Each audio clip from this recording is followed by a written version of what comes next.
Magandang araw mga kababayan. Sa paglipas ng panahon, marami pagbabago sa naganap. Bahagi na ang ating pang-araw-araw na pamumuhay ang paggamit ng iba't ibang klaseng teknolohiya, lalong-lalo na pinakahilingan nating internet. Malaki ang ginagampanan nito sa larangan ng pag-aaral.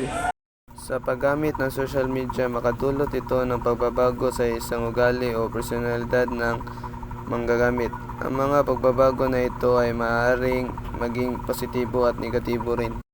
Ano po ang iyong pangalan? Pwede mo bang maulat ang karanasan mo kung ano ang epekto ng paggamit ng social media sa pag-aaral mo? Ako po si Jamaica. Opo, minsan nagagambala po ako sa aking mga ginagawa pag ako ay gumagamit ng social media, pero mabuti naman ito sa paghahanap ng mga gusto kong impormasyon. Salamat sa kooperasyon mo. Balik sa iyo, Kanyakaw. Salamat sa Bior. Ang nabanggit ay isa lamang sa karamihan ng epekto sa paggamit ng social media. Salamat sa iyong impormasyon. Mga unang positibong epekto. Maghanap ng impormasyon para sa asignatura ng mabilisan sa internet. Pangalawa, sasaya ang estudyante sa pag-aaral dahil mabilis ang paghahanap ng impormasyon. Pangatlo, papasa ang estudyante.